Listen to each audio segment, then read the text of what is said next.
सत साहिब भगत जी। सत साहिब जी, सत साहिब। मैं कहा वो हिसार वाली थोड़ी बात करनी थी, इस नंबर पर कर सकता हूँ? हाँ हाँ, करो, क्या दिक्कत है। हाँ जी, हाँ जी। अभी मेरी बात हुई ना सुलेखा बहन से। अच्छा हाँ, तो सुलेखा बहन कह रही हैं कि जो मेरे नंबर हैं उन पर फोन मत करो। अच्छा। हाँ, अभी मैंने कल से मैं बात करना चाह रहा था उनसे, लेकिन वो उठा भी नहीं रही थी और आज भी नहीं उठाया, फिर और किसी नंबर से उन्होंने किया। अच्छा अच्छा अच्छा। हाँ, तो बहन कह रही है कि अगर आपकी बात हो जाएगी पवन भैया से, जी। तो उनसे कहना कि जो इधर वाली घटना है उसको अभी बिल्कुल जो है कोई जिक्र मत करो कुछ दिन के लिए, हम्म। क्योंकि बहन को जो है बहुत ज्यादा वो किया जा रहा है। हम्म। हाँ, तो कल बता रही थी बहन कि मैं थोड़ी सी निकली थी बाहर, हम्म तो इन्होंने जो है मेरा पीछा किया। हम्म तो फिर मैं वापस हुई तो फिर ये दो गाड़ियां मेरे पीछे लग गई। हम्म तो मैं घर तक बड़ी मुश्किल से पहुंची हूँ। हम्म और जो नंबर बहन जी के हैं ना, हम्म वो इस वक्त पुलिस प्रशासन के उसमें है। हम्म क्या बोलते हैं उनको, स्ट्रेस बोलते हैं, ऐसे कुछ बोलते हैं। हम्म तो उन नंबरों पर सभी भक्तों को कह दो कि कोई फोन ना करे। हम्म और इनका जो इरादा है वो ये है कि मतलब मैं बहन के माध्यम से हम्म आप तक पहुंचने का इरादा है इनका। हम्म तो ये मतलब पूरी सावधानी रखें। हम्म तो फिर मैंने कहा मैं फोन लगा के देखता हूँ, अगर उठा लेंगे तो। हम्म तो मालिक की दया हो गई और आपने उठा लिया। हम्म तो इन चीजों पर थोड़ा ध्यान देना है। हम्म बाकी बहन कह रही है मैं परमात्मा की दया बहुत है, हम्म कर तो बहुत कुछ रहे हैं लेकिन कर कुछ नहीं पा रहे हैं। हम्म। हाँ जी। देखो तो भगत जी, ऐसा है, हाँ जी। ऐसा कुछ भी नहीं है। हम्म। पहली बात तो ये कि हम परमात्मा के हम भगत हैं। हाँ जी। हम कोई आतंकवादी, कोई ड्रग्स माफिया, कोई शराब माफिया, कोई मल की मर्डर करके थोड़ी भगे हुए हैं जो हमने कोई डरने की जरूरत है या हमें हमारा कोई पीछा करेगा, हमें कोई पकड़ेगा। हैं? हाँ जी। हमारे को मतलब सरकार को हमारी तलाश है। हैं? ऐसा कुछ नहीं है। कई बार क्या होता है भगत जी, मन में कुछ मन की वहम हो जाते हैं। अच्छा। ठीक है, तो ना तो कोई नंबर कोई सर्वेलांस पे है और ना उनको हम्म। जरूरत है हमारे नंबर को सर्वेलांस पे लगाने की भगत जी। हम्म।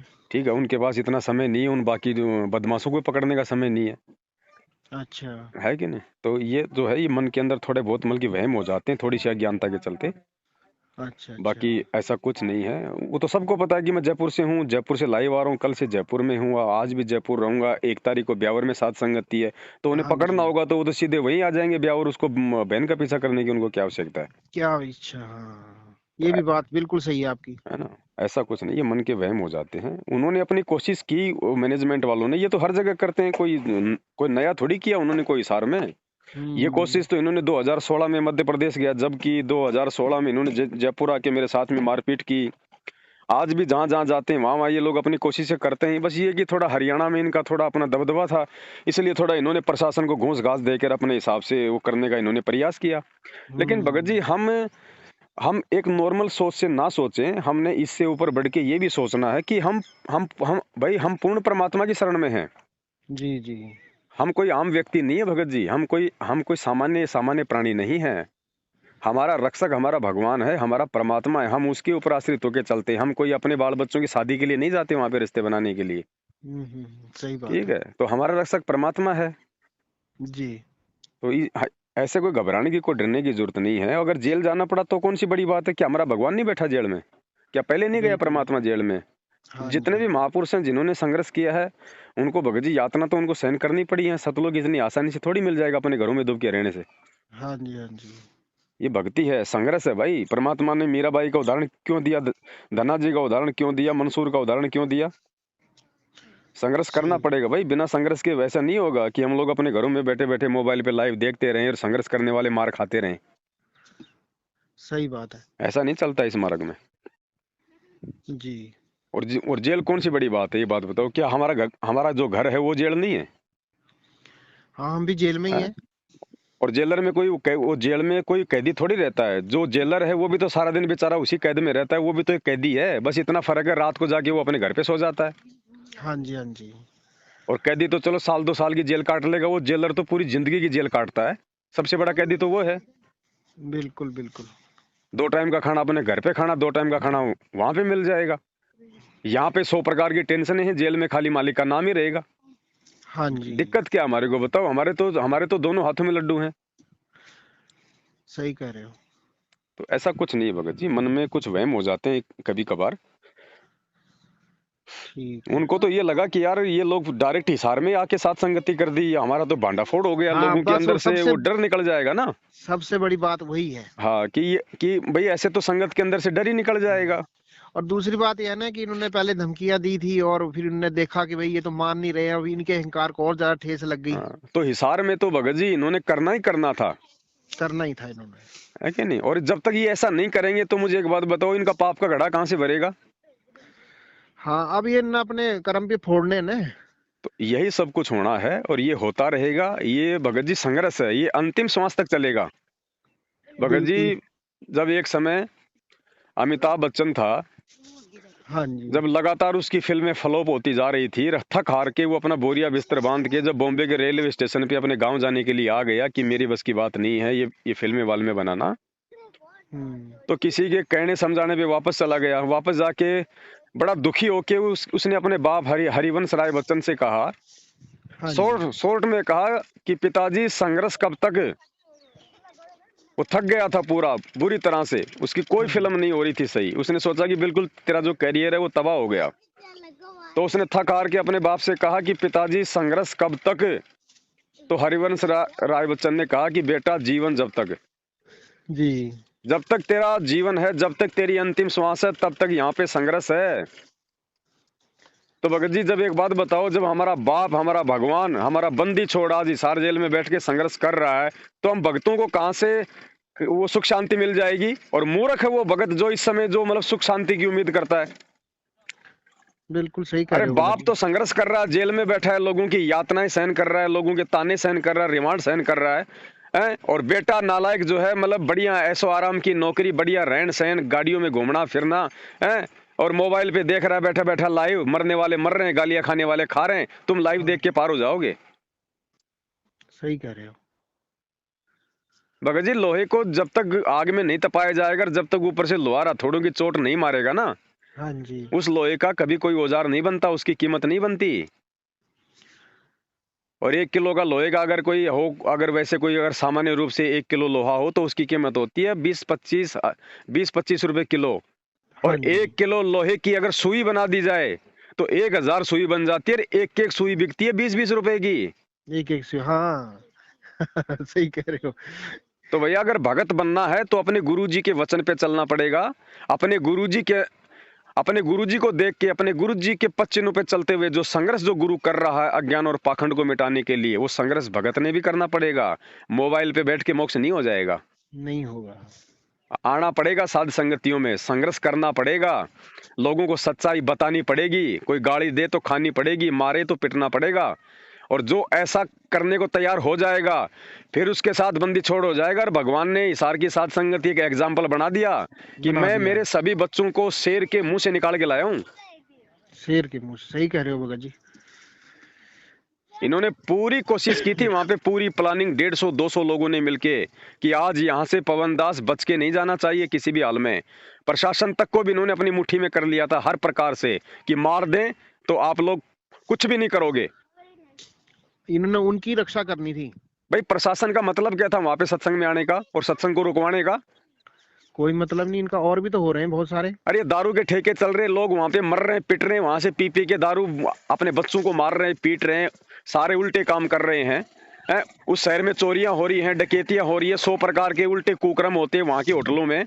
तुम वहां जाके रेड नहीं मारते और तुम यहाँ पे भगवान की जो मतलब चर्चा करने के लिए आए हैं उनको तुम परेशान करने के लिए आ गए। तो भगत जी बिना घूस दिए नहीं आता कोई भी, नहीं आएगा। जेब गर्म की जाती है, सबको पता है, दुनिया जानती है पुलिस वालों को। बिल्कुल बिल्कुल। तो सबने अपने कर्म फोड़े ना, और सबसे महाकर्म फोड़ दिए इन मैनेजमेंट वालों ने। और वो जो पैसा जो दिया गया होगा वो पैसा भगत जी वो ये मैनेजमेंट वाले को रोड पे कोई वो तगारियां डाल के लेके आते हैं क्या? ये भगत समाज का पैसा है। भगत का दान का पैसा है। सारे भक्तों को मौत के घाट उतारेंगे ये। ये सबके ये कर्म फोड़े जा रहे हैं। ये संगत ने जो इन कुपात्रों को दे दे के दान जो अपने कर्म फोड़ने के काम किए ना, अब देख लेना भगत जी, मालिक ने बोल रखा कि कुपात्रों को दान दोगे तो ऐसा ही होगा, तुम्हारे राहों में कांटे बिछेंगे। अब ये भक्तों का दान था, इस भक्तों हाँ के जी। दान से वो खुद भी ले लेके गाड़ियां भक्तों को मारने के लिए घूम रहे थे, हैं? और इन भक्तों के दान से इन्होंने प्रशासन को भी खिलाया पिलाया है। तो क्या होगा? ये होता है कुपात्रों को दान देने का नतीजा। और यही है कि आए दिन संगत मर रही है, हाँ एक्सीडेंट हो के मर रही है, अकाल मौत मर रही है, छोटी छोटी जो है बीमारियों से संगत मर रही है। और भगवान ने अपने उन बच्चों को सकुशल इन गुंडों के बीच में से निकाल दिया, जो अपने गुरुजी के वचन पे चलते हैं, जो किसी हरामखोर को 1 रुपया नहीं देते। 1 रुपया नहीं देते। हमारे यहाँ भगत जी एक नेपाल का भगत था, हम्म तो उसने शायद मेरे को लगता है सार नाम ले लिया था कि पता नहीं सतनाम पर ही था अभी। हम्म तो भगत जी उसको एक कोई 3 महीने के अंदर ना उसको ऐसा रोग लगा कि एक हॉस्पिटल से दूसरे हॉस्पिटल, तीसरे हॉस्पिटल, और फिर इन्होंने सेंटर वालों को कहा कि भाई ये भगत की तो दुर्गति हो रही है, तो क्या बात है? ये कहते हैं उसका नामखंड है। हम्म तो नामखंड है तो ये कहने लगे कि भाई ठीक है नामखंड है तो नाम शुद्ध करवा लेते हैं। हम्म है तुमने बहुत बड़ी गलती की होगी तो इसलिए तुम्हारा नाम शुद्ध होगा नहीं, तुम पहले जो है चिट्ठी लिख के भेजो गुरुजी को हिसार। हम्म और उस भगत ने बोलते मरता क्या नहीं करता, हम्म और लंबी चौड़ी चिट्ठी लिखी गई हम्म और वो भेज दी इन्होंने। अब वो गुरुजी के पास पहुंची नहीं पहुंची वो तो गुरुजी जाने। हम्म वहां से फिर आ गया ऑर्डर हम्म कि भाई नाम शुद्ध करवा लो जाके। हम्म और उस भगत का इन्होंने नाम शुद्ध कराया। हम्म भगत जी वो नाम शुद्ध हो गया, और उसके बाद क्या हुआ कि वो 1.5 महीने में वो भगत जो है तड़प तड़प के मर गया। हम्म और उसके दोनों लड़कों ने पूछा, वो भगत के जो खत्म हुआ उसके दोनों लड़कों ने पूछा इन मैनेजमेंट वालों से कि भगत जी मेरे पिताजी से क्या गलती हो गई थी और इतनी दर्दनाक मौत इनकी क्यों हुई, हमारी तो आस्था ही नहीं रही अब। हम्म तो इनके पास भगत जी एक ही जवाब था, कहते हैं कि वो तो गुरुजी को पता होगा या वो जो भगत खत्म हुए उनको पता होगा। हम्म तो ये कैसा जवाब था इनका? तो भगत जी ये बात बताओ, अब ये तो आप सबको मालूम हो गया। अब तो भगत जी, अब अपने पेट में अगर बच्चा किसी पड़ोसी से डलाओगे तो पति आपसे कितना प्रसन्न रहेगा। हाँ जी। तो सार नाम भगत जी बच्चा है। आपने अपनी आत्मा के अंतःकरण में जो सार नाम जो डलवाना था वो अपने गुरुदेव से डलवाना था। और कौन है अधिकारी नाम देने का? हैं? हाँ और जी। आपने इन काल के एजेंटों से सार नाम ले लिया, अपने गुरु पे आपने अविश्वास प्रकट कर दिया।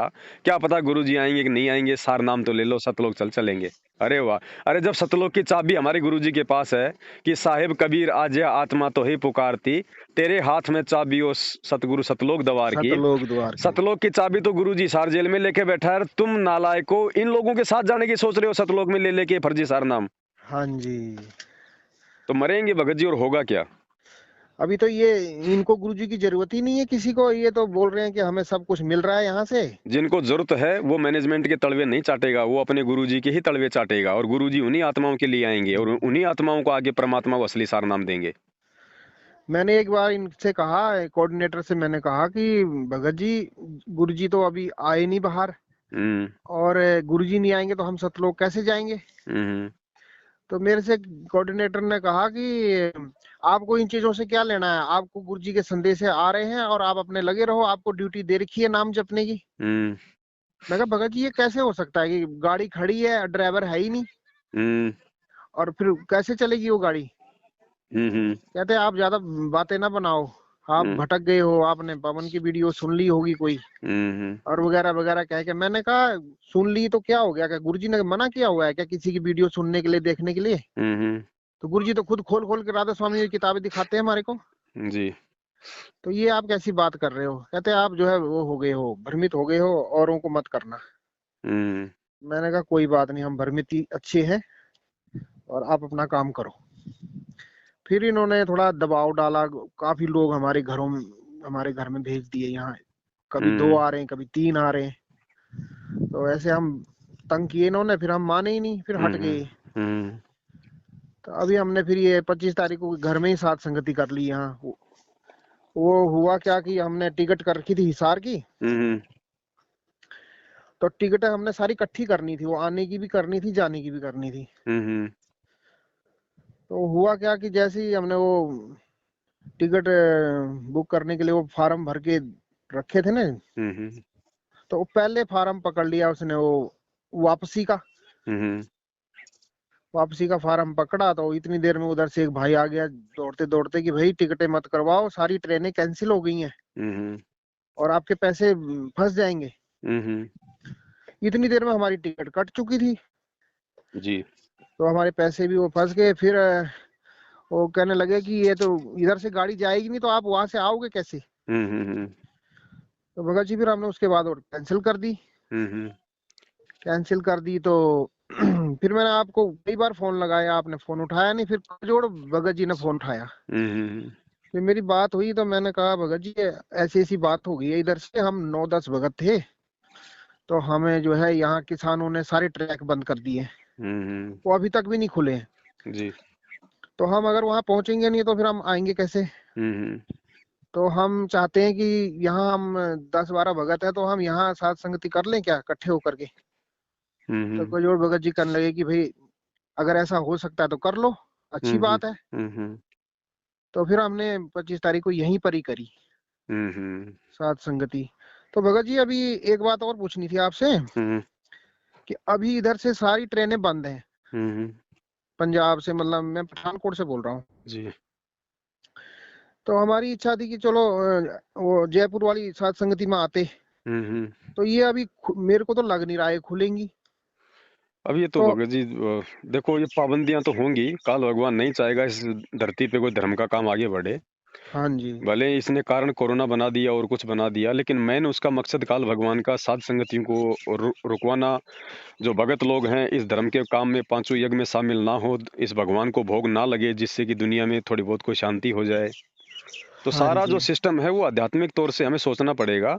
इस मतलब स्थूल रूप से नहीं हो रहा काम भगत जी, ये सूक्ष्म लड़ाई है काल भगवान और परमात्मा के बीच में। हाँ जी। ये सारा का सारा काम इस धर्म के काम को रोकने के लिए किया जा रहा है।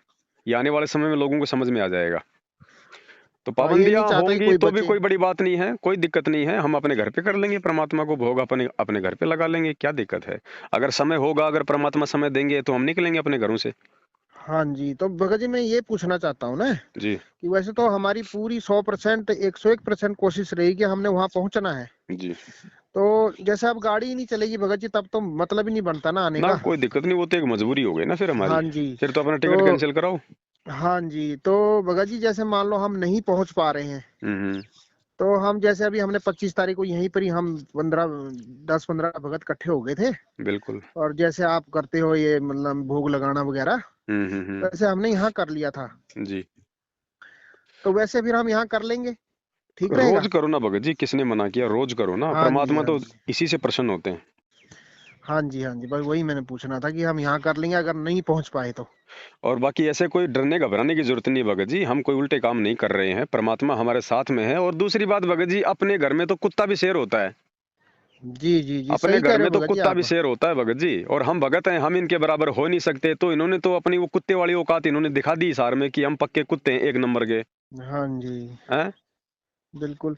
और भगत जी एक ये बात बाहर और भी आने है की, ना। ये बाहर करने की हिम्मत नहीं करते। अभी 1 तारीख को है, अभी हाँ एक जी, तारीख को अजमेर में है। हाँ जी, भगत जी सारे भगत पवनदास नहीं है कि मार खा लेंगे, हाँ जी, ले हाँ जी, लेके बैठे रहते हैं। हाँ जी। सारे पवनदास नहीं है, इसलिए इनको इस बात का भी इनको अच्छे से पता है। सही कह रहे हो। हाँ, इनके बाप भी बैठे रहते हैं सात संगतियों में भगत जी। हाँ जी, हाँ जी, सारे भगत पवनदास नहीं है, मार खाने वाले, गालियां खाने वाले। हाँ जी, इनको अच्छे से पता है इन बातों का। सही कह रहे हो। ईंट का जवाब पत्थर से देने वाले भी बैठे हुए हैं, लेकिन वो भी मालिक की अच्छी आत्मा है। धीरे धीरे वो भी मतलब आएंगे लाइन पे, हाँ जी, धीरे धीरे जब ज्ञान होगा। लेकिन अभी भाई सारे भगत ही पवनदास नहीं बने। सही कह रहे हो भगत जी। सही ये है। दुष्ट हैं, ये लोग, ये मैनेजमेंट वाले, गुरु जी का परिवार, ये इस धरती के कंस और रावण हैं। इनका तो हाँ वैसे जी, भी सत्यानाश होना है, इनके कर्मों से होना है। इनको तो, मेरे को तो लग रहा है जैसे अब संगत हट जाएगी तो प्रशासन ही मार देगा इनको तो। भगत जी और क्या इसके पकोड़े तल के खाएगा प्रशासन है इस महेंद्र भगोड़े के। जिस दिन प्रशासन के पास में पैसे जाने बंद हो जाएंगे, उसी दिन इसको बस इनकाउंटर कर बस, देगा, उसी दिन रगड़ वही देगा इसको।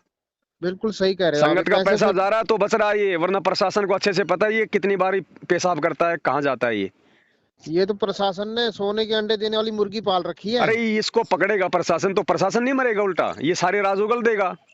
बिल्कुल किन किन के बिल्कुल। पास पैसा जा रहा था, कहाँ कहाँ पैसा जा रहा था, मैं क्यों बचा हुआ था, तो प्रशासन क्या इसके पकौड़े तलेगा? जिस दिन प्रशासन को लगेगा तुम्हारे काम का नहीं है, उसी दिन मार देगा गोली पीछे से। मार देगा मार देगा। सही कह रहे हो। और क्या पता प्रशासन से पहले खुद ही अपने कर्मों से मर जाए जो इसने कुकर्म किए। हाँ जी। सुनने में यार आजकल पता नहीं किसी हॉस्पिटल में सड़ रहा है पड़ा पड़ा। तो यही हाल होगा इसका। बिल्कुल होगा भगत जी, इसमें कोई दो राय नहीं है। ये सारी गुंडागर्दी इसी की है भगत जी। आ जाएगी सामने भगत जी, आ जाएगी, रुक जाओ थोड़े दिन। राम हाँ किसी को जी। मारे नहीं, मारे तो हत्यारा राम, अपने आप ही मर जाएंगे कर कर खोटे काम। सही कह रहे हो। देखो भगत जी, हम भगत हैं, हम भगवान नहीं है, भगवान फिर भी पूरा सहन कर लेगा, भक्तों में सहन शक्ति नहीं होती है। सही बात है। चलो हाँ ठीक है भगत जी, थोड़ी सी सेवा है परमात्मा की, उसमें लग रहे हैं। ठीक है भगत जी। सत साहेब जय बंदी छोड़ के। हाँ सत साहिब।